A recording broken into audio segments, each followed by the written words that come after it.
श्रीपादराजं शरणं प्रपद्ये। श्रोते हो नमस्कार। आता आपण 18व्या अध्यायास सुरुवात करणार आहोत। 18व्या अध्यायाचे नाव आहे संत रविदास श्रीपादांचे दिव्य मंगल दर्शन। आपणा सर्वांच्या अनेक उत्तम अनंत आशीर्वादाने आपण या श्रीपाद श्रीवल्लभ चरित्रामृतातील 18वे पुष्प गुंफित आहोत आणि या 18व्या अध्यायाचे फलित आहे पापकर्मांचा नाश आणि भाग्यवृद्धी। चला तर मग सुरुवात करूया। अध्याय 18वा संत रविदास आणि श्रीपादांचे दिव्य मंगल दर्शन। मी त्या ब्राह्मणद्वयांसमवेत यथाकाली कुरुगड्डीस येऊन पोहोचलो। अनंत कोटी ब्रह्मांड नायक असलेले आदि मध्य आणि अंत नसलेले चतुर्दश भुवनांचा सार्वभौम असे लीलावतारी भगवान श्रीपाद प्रभू कृष्णा नदीत स्नान करून बाहेर येत होते। त्यांच्या दिव्य मंगल स्वरूपाच्या अकस्मात दर्शनाने आम्ही भारावून गेलो। त्यांच्या नेत्रांमधून अपार प्रेम करुणा वात्सल्य ओसंडून वाहत होते। ते माझ्या जवळ आले। मी भांबावून काय करावे हे मला सुचलेच नाही। ते स्वतःच मला नमस्कार करण्यास सांगत होते। मी त्यांना चरणस्पर्श केल्यावर त्यांनी कमंडलूतील पवित्र जल माझ्या अंगावर शिंपडले आणि मी दिग्मूढ झालो। ते आपल्या मधुर वाणीने म्हणाले, बेटा शंकर भट्ट, मी तुझ्यावर प्रसन्न झालो आहे। त्या मधुर वाणीचे वर्णन मी शब्दात करू शकत नाही। त्यांची वात्सल्यपूर्ण दृष्टी माझ्यावर पडली आणि मी कृतार्थ झालो। समस्त भूतलावरील आपल्या अनंत शक्तीने विराजमान असणाऱ्या श्रीपादांनी आपला वरदहस्त माझ्या शिरावर ठेवला। माझी कुंडलिनी शक्ती जागृत झाली आणि मला दिसणारी सारी दृश्य सृष्टी अंतर्धान पावल्याची अनुभूती आली। हजार सागर एकदम येऊन मला आलिंगन देत असल्याचा भास झाला।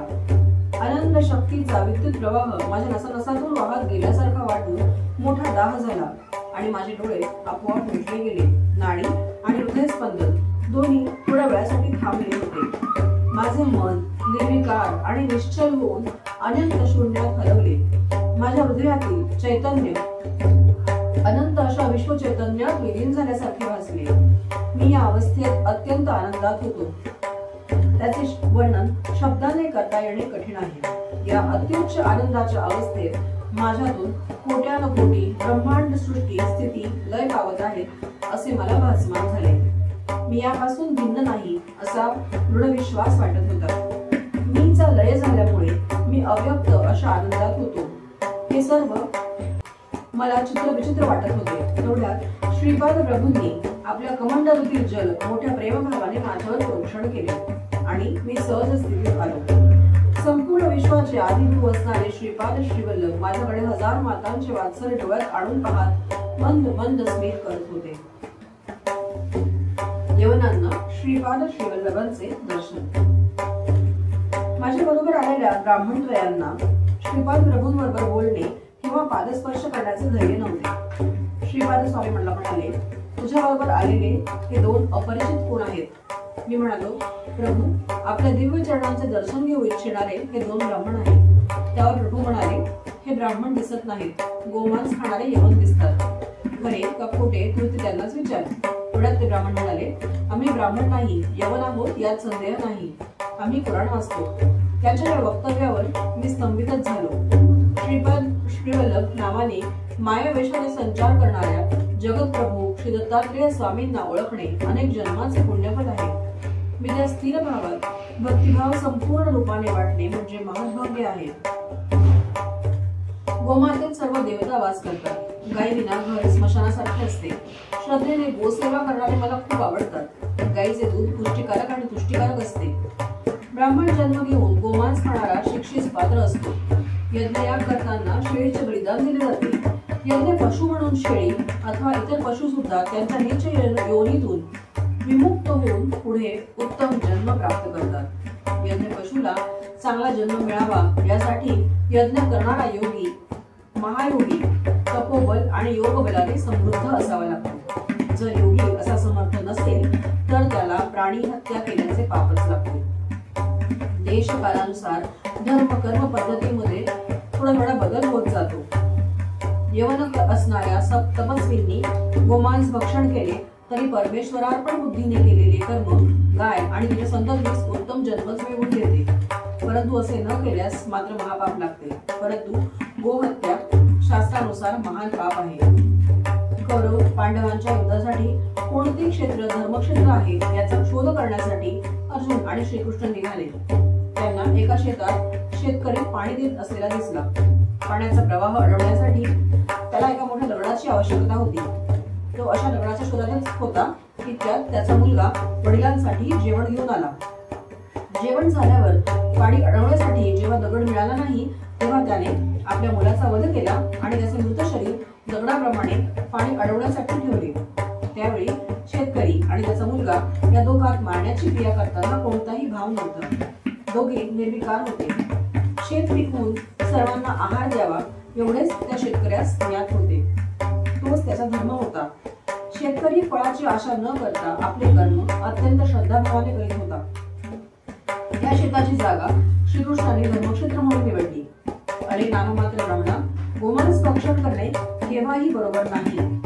पूर्व पुण्याने आणि पूर्व पितृदेवतांच्या प्रार्थनेने तसेच माझ्या अपार कारुण्याने तुम्हाला माझ्या दर्शनाचा लाभ झाला.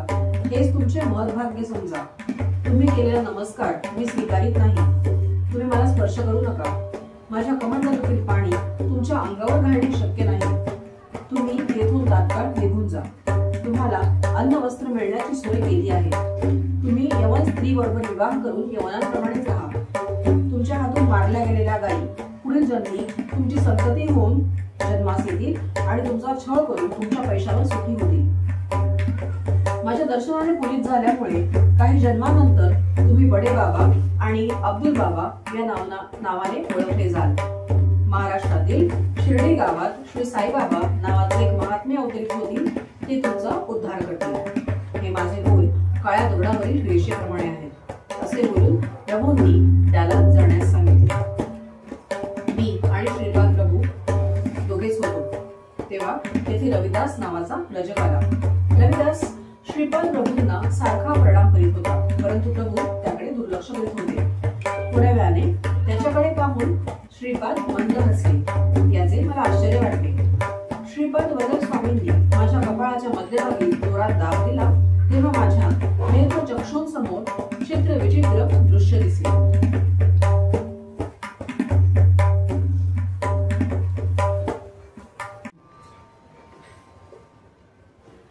श्रीपाद स्वामींचे विराट स्वरूप. आम्ही सर्वजण डोळे झाकून ध्यानात बसलो होतो. मला वल्लभाचार्यांच्या भविष्यात घडणाऱ्या घटनेचे चित्र दिसत होते. इतक्यात डोळे उघडण्याची श्रीपाद प्रभूंनी अनुज्ञा दिली. म्हणाले, कोणतेही कार्य अकारण होत नाही. प्रत्येक कर्मासाठी काही ना काही कारण असतेच. सृष्टीचे विधान चित्रविचित्र आहे.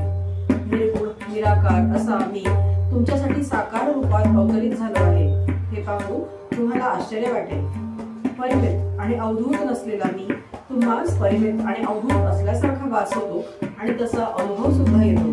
हा फार गुंतागुंतीचा विषय आहे. सर्व शक्ती माझ्या स्वाधीन आहेत. या अनंत कोटी ब्रह्मांडात प्रत्येक अणुरेणूमध्ये मीच भरून राहिलो आहे. अणुरेणूला एकत्र ठेवणारा संकल्प स्वरूप मीच आहे. या अणूला वेगवेगळे करून नूतन सृष्टीची निर्मिती करण्यासाठी जी स्थिती हवी असते त्यासाठी प्रलयकाळ साधणारा असा रुद्ररूप मीही मीच आहे. हे ज्ञान आणि हे अज्ञान याचा तुम्हास बोध करून सर्व जीवांना अनेक प्रकारची माया करून त्यात सर्वांना बंदिस्त मीच करतो. जेव्हा जेव्हा भक्त आर्ततेने माझी प्रार्थना करतात आणि मला सहाय्यासाठी बोलवतात तेव्हा तेव्हा मी सहस्र बाहूंनी त्यांचे रक्षण करतो. हे माझे अनादि तत्व ही मीच आहे.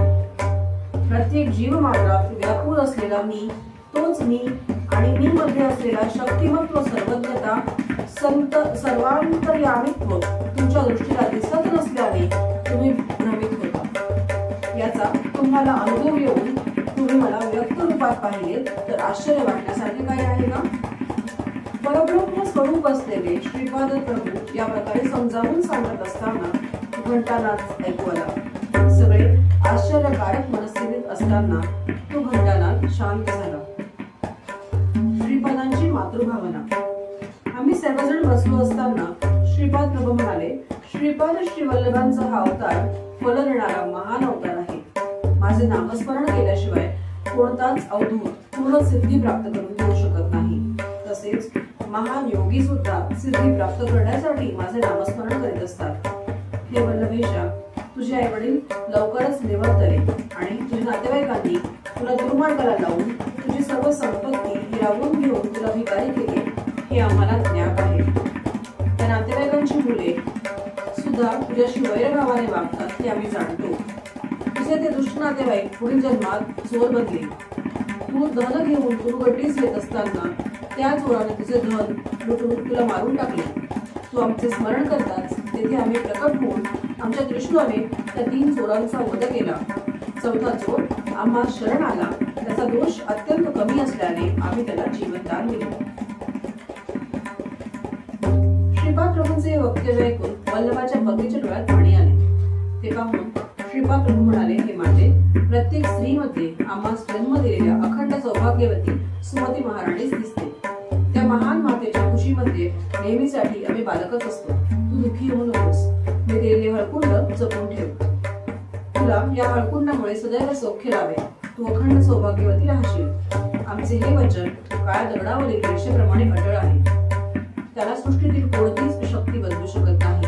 मला गायत्री मंत्राचा उपदेश करणारे माझे प्रथम गुरु माझे पिताच असून त्यांचे नाव चिरकाल टिकून राहील.